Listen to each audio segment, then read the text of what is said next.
Aujourd'hui, on va réaliser un tacos maison avec 2 viandes et une bonne sauce fromagère. C'est parti! Je commence par émincer un gros oignon. Vous pouvez aussi mettre des poivrons verts ou des champignons pour encore plus de goût dans vos tacos. Dans une poêle, j'ajoute un filet d'huile d'olive et quand l'huile est chaude, je viens y déposer les oignons émincés. Je mélange bien pour imprégner chaque petit morceau d'huile et je vais les faire revenir pendant 5 à 6 minutes.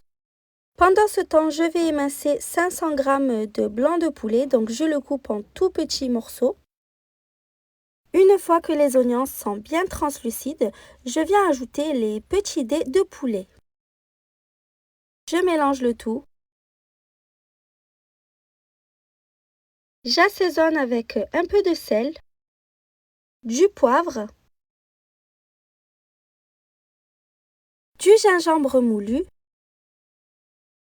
et de l'ail en poudre. Bien sûr, comme je le dis souvent, vous mettez les épices de votre choix.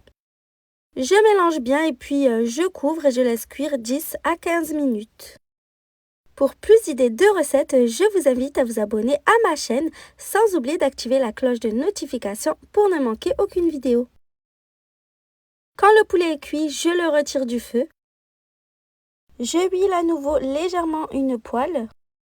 Et quand l'huile est chaude, je viens ajouter 380 g de viande de bœuf haché. J'assaisonne à peu près avec les mêmes épices que pour le poulet, donc du sel, du poivre et de l'ail en poudre. J'ai pas mis de gingembre. Pour que tout soit encore chaud au montage, je vous conseille de tout cuire en même temps si vous le pouvez.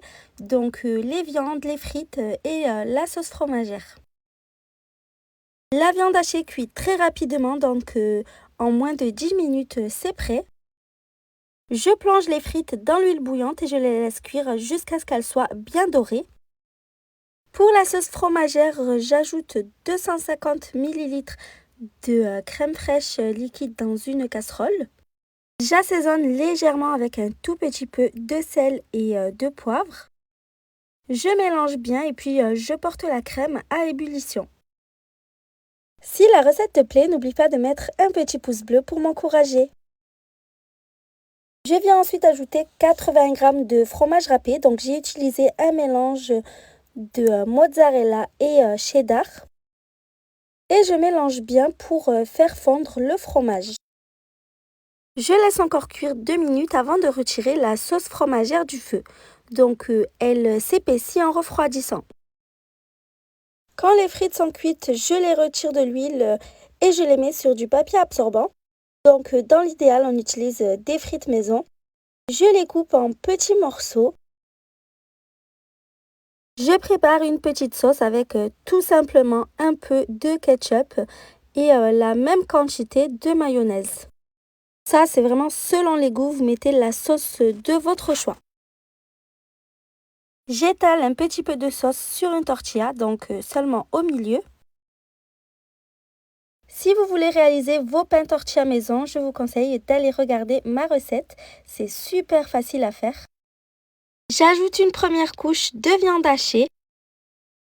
J'ajoute ensuite une seconde couche de poulet. Évidemment, ça reste seulement une idée de recette, mais vous pouvez remplacer par les viandes de votre choix. Vous pouvez y mettre de la dinde, de la charcuterie, des tenders pour plus de croustillant. Donc vraiment, allez-y avec ce que vous aimez. Je dépose ensuite les petites frites que j'ai coupées. Et je termine avec 2 louches généreuses de sauce fromagère. Je ferme le pain tortilla en rabattant les 2 extrémités l'une sur l'autre. Je rabats le bord inférieur en serrant bien. Et puis je retourne le tacos pour enfin le sceller. Donc il faut bien serrer pour que la garniture ne sorte pas. Il faut quand même faire attention à ne pas déchirer le pain. Je chauffe ensuite une poêle sans ajout de matière grasse, donc au maximum. Et je viens appuyer. Donc on vérifie bien, c'est très rapide. Quand c'est prêt, on retourne de l'autre côté. Vous pouvez aussi utiliser une machine à panini.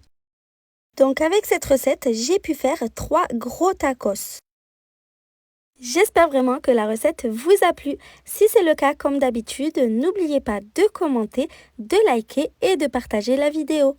À bientôt!